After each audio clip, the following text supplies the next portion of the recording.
Bienvenidos a esta segunda transmisión por Voces de la Profundidad. Donde les hablaremos de historias, cuentos y situaciones macabras. Les agradecemos su compañía, sus likes y los invitamos a que compartan las narraciones y los pequeños relatos que todos los días les vamos presentando. Síganos también en todas nuestras redes sociales. Nos pueden encontrar en Facebook, Instagram y YouTube como @Voces de la Profundidad y Twitter @VProfundidad. Muchas gracias. Esta noche les narraremos la verdad en el caso del señor Valdemar, escrito por Edgar Allan Poe. Bueno, pues Edgar Allan Poe fue en vida escritor, cuentista, poeta, crítico, periodista romántico y editor. Nació un 19 de enero de 1809 en Baltimore, Estados Unidos. Es reconocido como uno de los maestros universales del relato corto, del que se volvió uno de los primeros practicantes de su país. Renovó la novela gótica con sus cuentos de terror, los cuales lo volvieron reconocido y considerado como el inventor del relato detectivesco. También fue de los primeros en hacer de la escritura su modus vivendi, lo cual le trajo bastantes dificultades.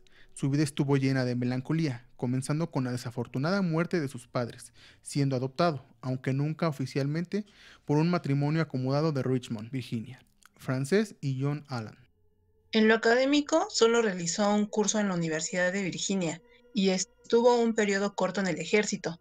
Debido a que se llevaba muy mal con su padrastro, este no lo apoyó económicamente y terminó por desheredarlo. Se casó con su prima Virginia Clem, quien murió de tuberculosis y a quien le escribió el tan célebre poema El Cuervo. Estos y varios sucesos más desencadenaron su depresión, haciéndolo caer en malos hábitos y vicios, provocando su muerte el 7 de octubre de 1849 a la edad de 40 años. Su figura y obra marcó profundamente la literatura de su país y en todo el mundo, tanto que han llegado a nombrarlo el padre del romanticismo gótico, influenciando así a muchos escritores importantes, como Charles Baudelaire, Franz Kafka, H.P. Lovecraft, Jorge Luis Borges y Julio César Cortázar, por poner algunos ejemplos, siendo este último quien tradujo casi todos sus textos y escribió extensamente sobre su vida y obra. De todos sus magníficos cuentos, esta noche tenemos la emoción y el placer de narrarles la verdad sobre el caso del señor Valdemar. Comenzamos. La verdad sobre el caso del señor Valdemar. De ninguna manera me parece sorprendente que el extraordinario caso del señor Valdemar haya provocado tantas discusiones. Hubiera sido un milagro que hubiera ocurrido lo contrario, especialmente en tales circunstancias. Aunque todos los participantes deseábamos mantener el asunto alejado del público, al menos por el momento o hasta que se nos ofreciera unas nuevas oportunidades de investigación, a pesar de nuestros esfuerzos, no tardó en difundirse una versión tan espuria como exagerada, que se convirtió en fuente de muchas desagradables transgiversaciones, y como es natural, de profunda incredulidad. El momento ha llegado de que yo dé a conocer los hechos, en medida en que me es posible comprenderlos. Helos aquí sucintamente. Durante los últimos años, el estudio del hipnotismo había atraído repentinamente mi atención. Hace unos 9 meses se me ocurrió súbitamente que en la serie de experimentos efectuados hasta ahora existía una omisión tan curiosa como inexplicable. Jamás se había hipnotizado a nadie in articulo mortis. Quedaba por verse si, en primer lugar, un paciente en estas condiciones sería susceptible a la influencia magnética. Segundo, en caso de que lo fuera, si su estado aumentaría o disminuiría dicha susceptibilidad. Y tercero, hasta qué punto o por cuánto tiempo el proceso hipnótico sería capaz de detener la intrusión de la muerte. Quedaban por aclarar otros puntos, pero estos eran los que más excitaban mi curiosidad, sobre todo el último, dada la inmensa importancia que podían tener sus consecuencias. Pensando si entre mis relaciones habría algún sujeto que me permitiera verificar esos puntos, me acordé de mi amigo Ernest Valdemar, renombrado compilador de la biblioteca forénsica y autor, bajo el nom de plume de Isaac Karl Marx, de las versiones polacas de Wallenstein y Gargantúa. El señor Valdemar, residente desde 1839 en Harlem, Nueva York, es, o era, especialmente notable por su extraordinaria delgadez, tanto que sus extremidades inferiores se parecían mucho a las de John Randolph, y también por la blancura de sus patillas, en violento contraste con sus cabellos negros, lo cual llevaba a suponer con frecuencia que usaba peluca. Tenía un temperamento muy nervioso, que le convertía en buen sujeto para experiencias hipnóticas. 2 o 3 veces la había adormecido sin gran trabajo, pero me decepcionó no alcanzar otros resultados que su especial constitución me había hecho prever. Su voluntad no quedaba nunca bajo mi entero dominio y, Por lo que restaba a la clarividencia, no se podía confiar en nada de lo que había conseguido con él. Atribuía yo aquellos fracasos al mal estado de salud de mi amigo. Unos meses antes de trabar relación con él, los médicos le habían declarado tuberculoso. El señor Valdemar acostumbraba a referirse con toda calma a su próximo fin, como algo que no cabe ni evitar ni lamentar. Cuando las ideas a que he aludido se me ocurrieron por primera vez, lo más natural fue que acudiese a Valdemar. Demasiado bien conocía la serena filosofía de mi amigo por temer algún escrúpulo de su parte. Por lo demás, no tenía parientes en América que pudieran intervenir para oponerse. Le hablé francamente del asunto y, para mi sorpresa, noté que se interesaba vivamente. Digo para mi sorpresa, pues si bien hasta entonces se había prestado libremente a mis experimentos, jamás demostró el menor interés por lo que yo hacía. Su enfermedad era de las que permiten un cálculo preciso sobre el momento que sobrevendrá la muerte. Convenimos pues en que me mandaría llamar 24 horas del momento fijado por sus médicos para su fallecimiento. Hace más de 7 meses que recibí la siguiente nota de puño y letra de Valdemar. Estimado P, ya puede usted venir. D y F coinciden en que no pasaré de mañana a medianoche, y me parece que han calculado el tiempo con exactitud. Valdemar. Recibí el billete media hora después de escrito, y 15 minutos más tarde estaba en el dormitorio del moribundo. No le había visto en los últimos 10 días, y me aterró la espantosa alteración que se había producido en tan breve intervalo. Su rostro tenía un color plomizo, no había el menor brillo en los ojos, y tan terrible era su delgadez que la piel se había abierto en los pómulos. Expectoraba continuamente, y el pulso era casi imperceptible. Conservaba no obstante una notable claridad mental y cierta fuerza. Me habló con toda claridad, tomó algunos calmantes sin ayuda ajena, y, en el momento de entrar en su habitación, le encontré escribiendo unas notas en una libreta. Se mantenía sentado en el lecho con ayuda de varias almohadas, y estaban a su lado los doctores D y F. Luego de estrechar la mano de Valdemar, llevé aparte a los médicos y les pedí que me explicaran detalladamente el estado del enfermo. Desde hacía 18 meses, el pulmón izquierdo se hallaba en un estado semióseo o cartilaginoso, y, como es natural, no funcionaba en absoluto. En su porción superior, el pulmón derecho aparecía parcialmente osificado, mientras la inferior era tan solo una masa de tubérculos purulentos que se confundían unos con otros. Existían varias dilatadas perforaciones y en un punto se había producido una adherencia permanente a las costillas.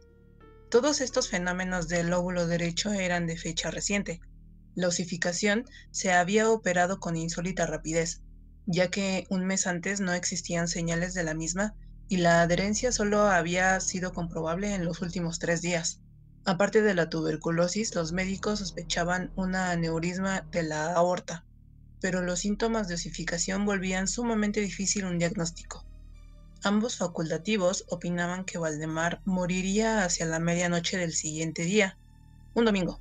Eran ahora las 7 de la tarde del sábado. Al abandonar la cabecera del moribundo para conversar conmigo, los doctores D y F se habían despedido definitivamente de él.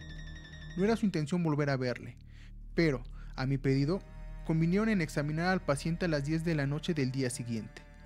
Una vez que se fueron, hablé francamente con Valdemar sobre su próximo fin, y me referí en detalle al experimento que le había propuesto.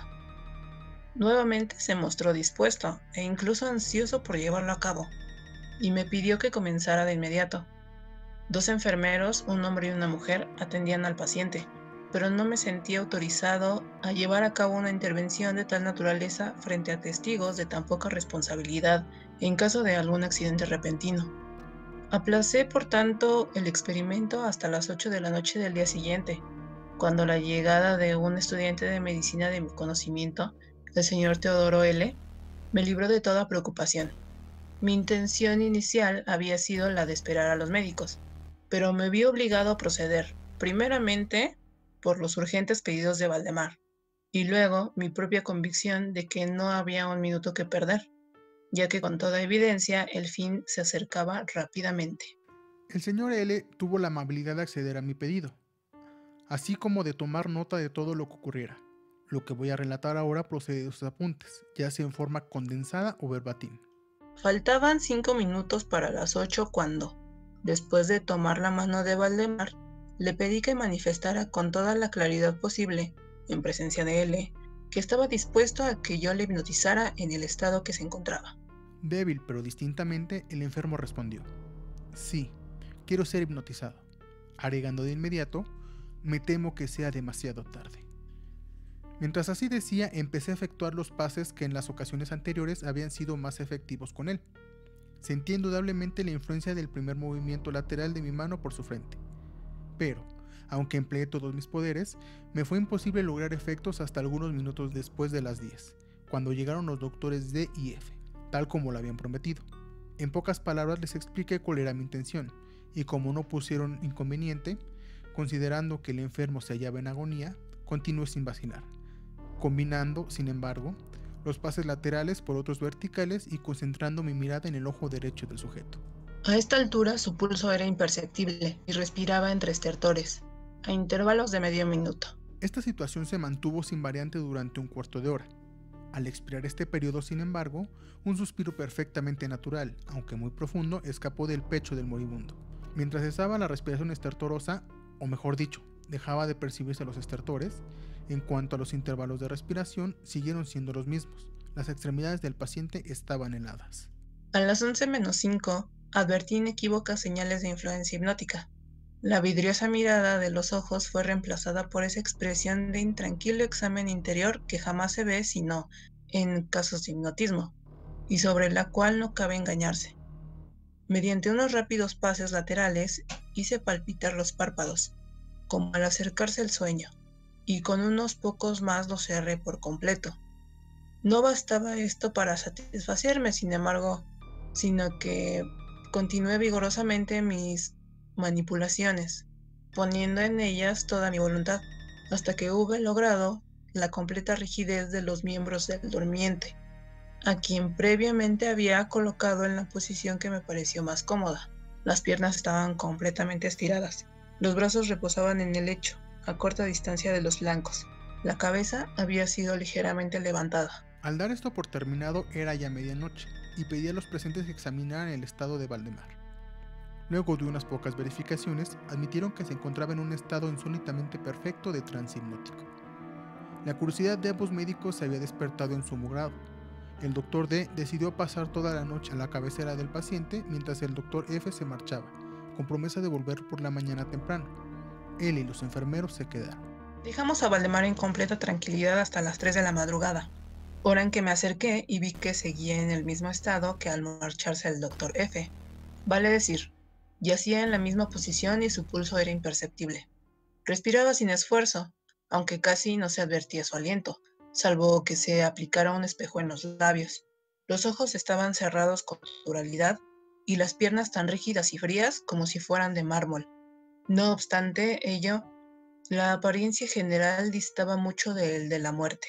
Al acercarme intenté un ligero esfuerzo por influir sobre el brazo derecho, a fin de que siguiera los movimientos del mío, que movía suavemente sobre su cuerpo.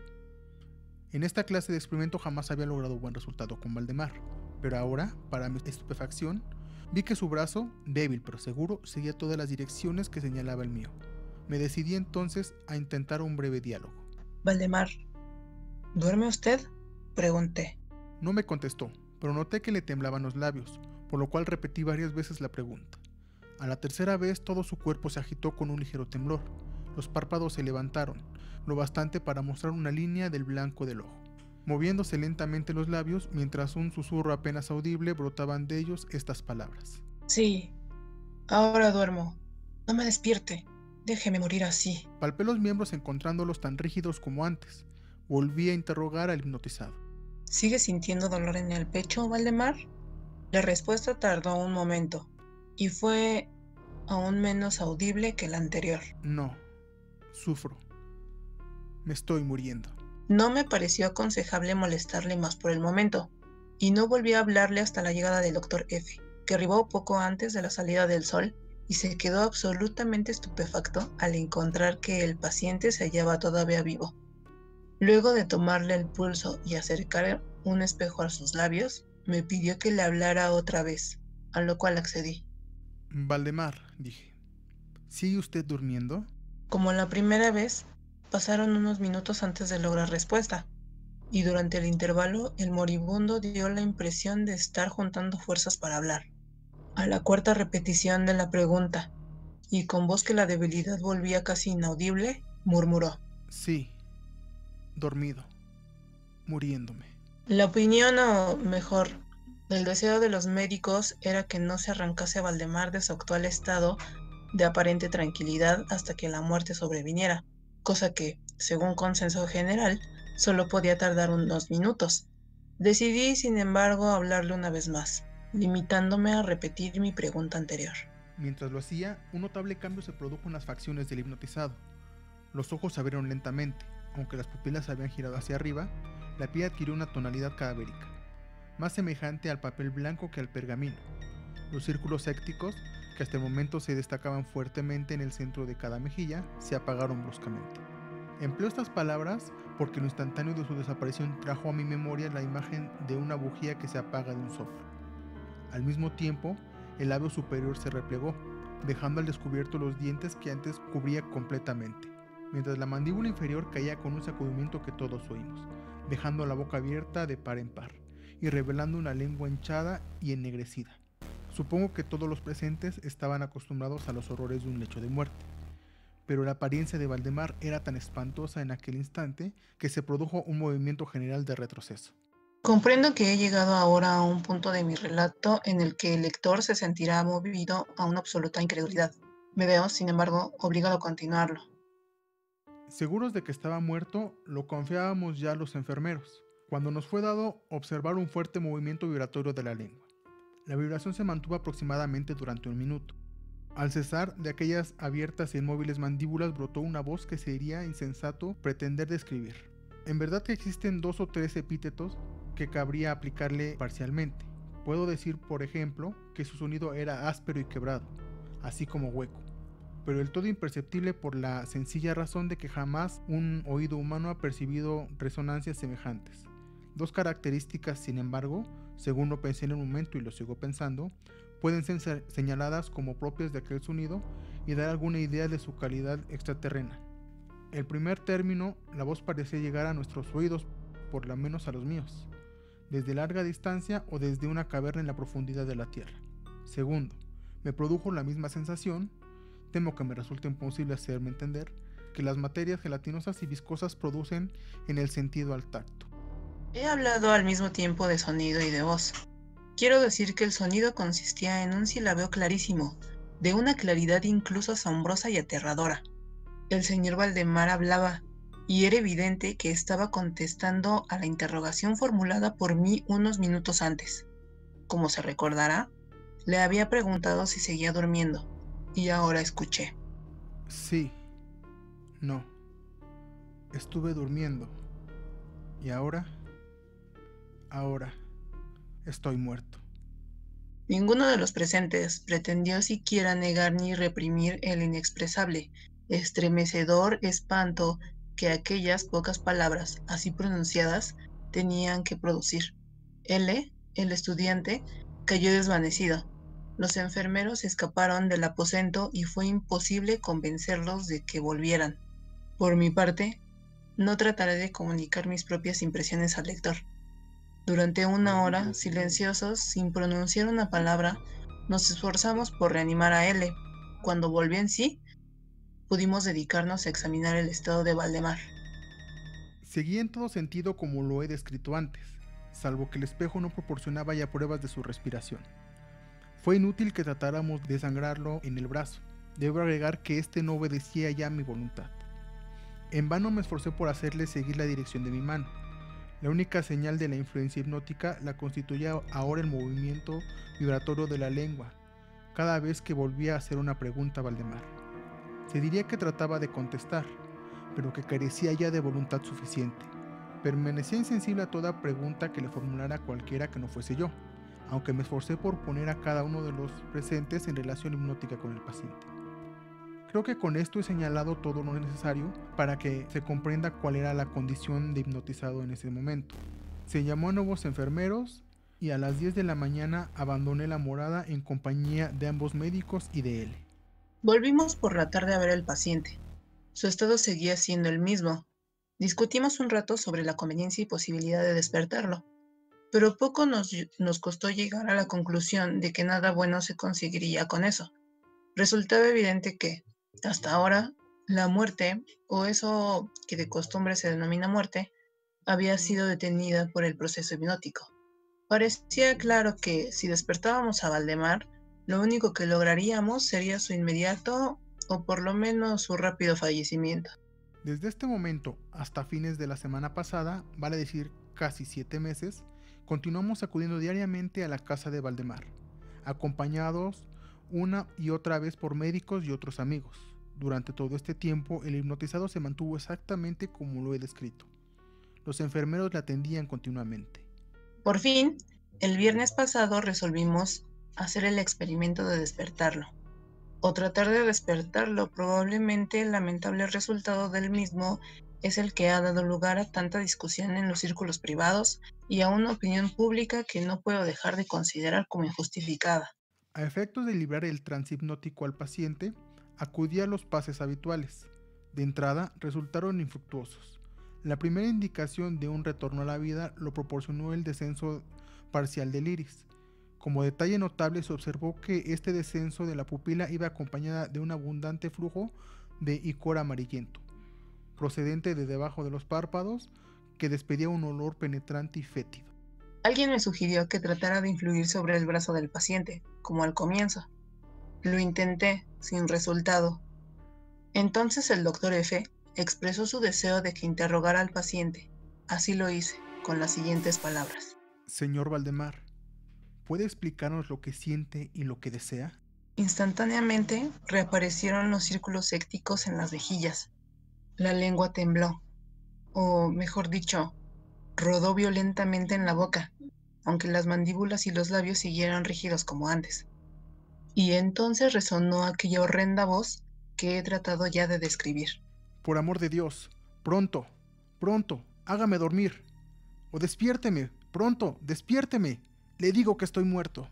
Perdí por completo la serenidad y, durante un momento, me quedé sin saber qué hacer. Por fin, intenté calmar otra vez al paciente, pero al fracasar, debido a la total suspensión de la voluntad, cambié el procedimiento y luché con todas mis fuerzas para despertarlo. Pronto me di cuenta de que lo lograría o, por lo menos, así me lo imaginé. Y estoy seguro de que todos los asistentes se hallaban preparados para ver despertar al paciente. Pero lo que realmente ocurrió fue algo para lo cual ningún ser humano podía estar preparado. Mientras ejecutaba rápidamente los pases hipnóticos, entre los clamores de ¡muerto! ¡Muerto!, que literalmente explotaban desde la lengua y no desde los labios del sufriente, bruscamente todo su cuerpo, en el espacio de un minuto o aún menos, se encogió, se deshizo, se pudrió entre mis manos. Sobre el lecho, ante todos los presentes, no quedó más que una masa líquida de repugnante, de abominable putrefacción. Y esta es la traducción de Julio Cortázar. ¿Qué tal les pareció? A mí me parece genial. Yo soy súper fan de Edgar Allan Poe y este es de mis cuentos favoritos. Pues la verdad es que a mí también me gustó mucho, es un relato bastante interesante y pues yo creo que vale mucho la pena que lo conozcan. Esperamos que la narración les haya parecido de su agrado. Así terminamos nuestra transmisión de hoy. No se olviden de seguirnos en todas nuestras redes y de estar atentos a las historias que les compartimos diariamente. Haremos transmisiones en directo los días lunes, miércoles y viernes, así que los esperamos en nuestra siguiente transmisión del día viernes 27 de noviembre a las 10 p.m. hora del centro de México. Dejen sus comentarios, sus opiniones y qué les gustaría escuchar, o si tienen alguna experiencia paranormal que nos quieran compartir, mándenla con toda confianza para compartirla en la comunidad. Muchas gracias y nos escuchamos en la siguiente transmisión. Hasta luego. Bye.